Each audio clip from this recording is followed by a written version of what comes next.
Nah, anak-anak, untuk langkah melakukan posting buku besar, pertama, jurnal umumnya harus sudah tersedia ya, kayak gini. Nah, ini adalah jurnal umum dari Warnet Zaginet selama bulan Juli 2020. Nah, nanti yang kita praktekkan ke buku besar itu sebagian aja ya. Jadi dari tanggal 2 sampai 7 aja ya. Nah, kita langsung ke bentuk buku besar yang T. Nah, ini yang paling atas, jangan lupa judulnya ya, yang terdiri dari nama perusahaan, terus buku besar, periodenya, sama kayak yang di jurnal umum. Kemudian, di sisi sebelah kiri atas, beri keterangan nama akunnya. Kemudian, yang kanan atas, nomor akun. Nah, kemudian kita masukkan akun kas yang ada di dalam jurnal umum ini ya, tanggal 2, 5, sama 7. Kenapa kok akun kas dulu? Karena akun kas ini yang urutannya yang paling awal ya, 111 dibandingkan yang lainnya. Jadi lihat urutannya dulu di refnya. Nah, kita masukkan satu persatu.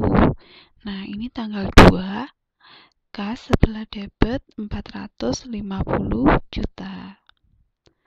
Nah, sebelah debit ini ya tanggal 2, sebelah sini kan debit, sini kredit. Nah, sini 450 juta. Kemudian di sini tanggal 5, kas sebelah kredit yaitu 60 juta. Nah, ini kasnya sebelah kredit 60 juta. Kemudian tanggal 7, kas masih di sebelah kredit yaitu 10.500.000 ini ya. Nah, ini tanggal 7, kas berkurang sebesar 10.500.000. Nah, kemudian kan kita ambil contohnya cuma 3 transaksi ya, atau 3 tanggal. Nah, ini langsung kita total, debitnya kita total yaitu 450 juta.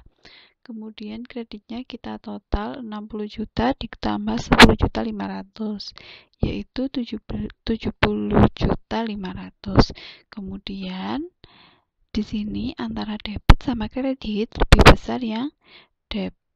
Artinya nanti di bawahnya sini, bawah total, beri keterangan saldo, kemudian isilah saldo akhirnya yaitu 450 juta ini dikurangi dengan 70.500.000 hasilnya ini. Nah, ini ketemu saldo akhir dari kas. Kita buat akun kas dulu ya, sesuai dengan nomor urut atau nomor akun. Sini keterangannya, nama akun sama nomor akun. Kemudian kita lihat di jurnal umum.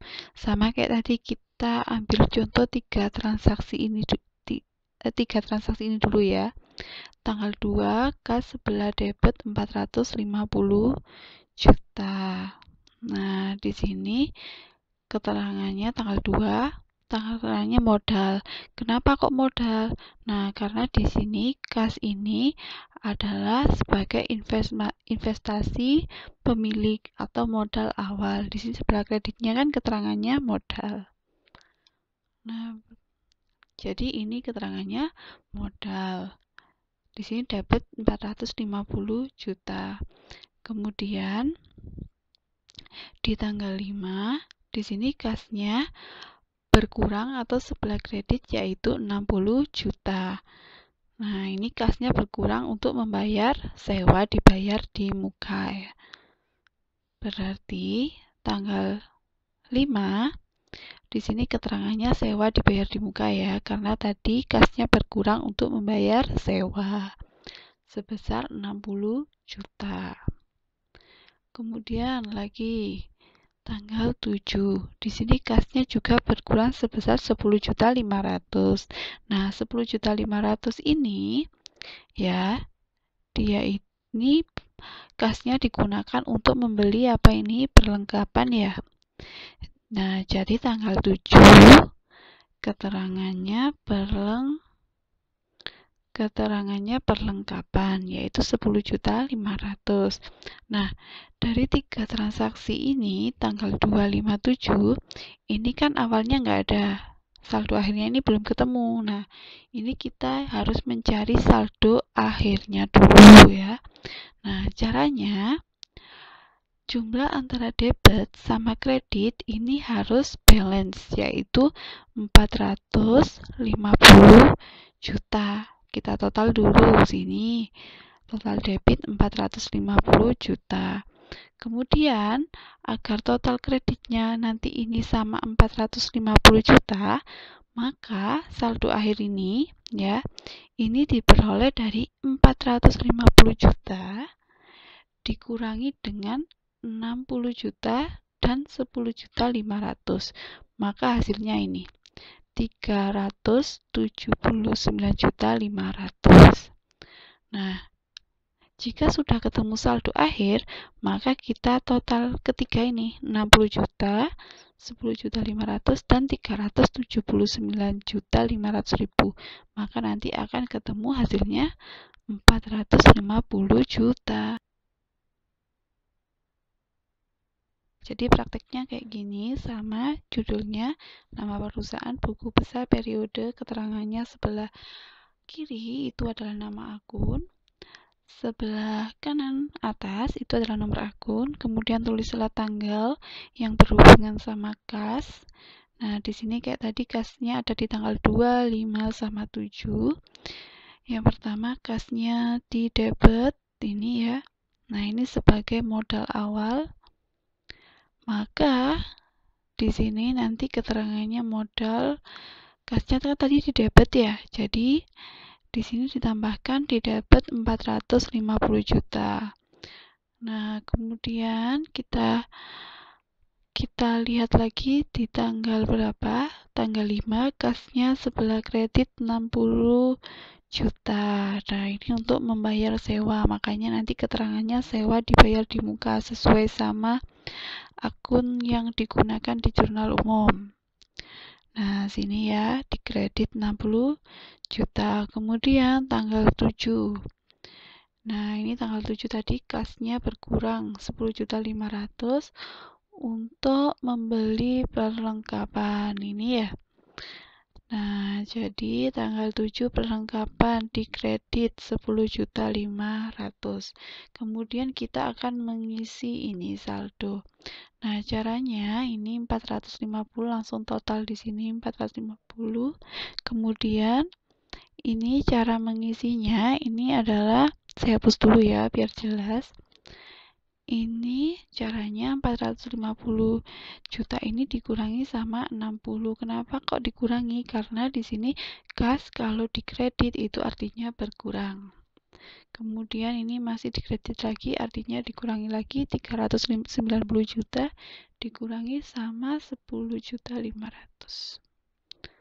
Nah, ketemu ini adalah saldo akhirnya. Selanjutnya, ketika kita sudah menemukan saldo akhirnya ini, nah kita harus menentukan saldonya ini di debit atau kredit ya. Nah, kita lihat dari sini, ini yang paling besar kan 450 juta ya. Kita taruh sini kan tadi. Nah, selama dikurangi itu tidak terjadi minus. Nah, ini kan 450 jutanya di debit ya. Terus kemudian dikurangi terus. Nah, selama terjadi pengurangan ini dan hasilnya ini tidak minus, artinya saldo ini letaknya di debit ya.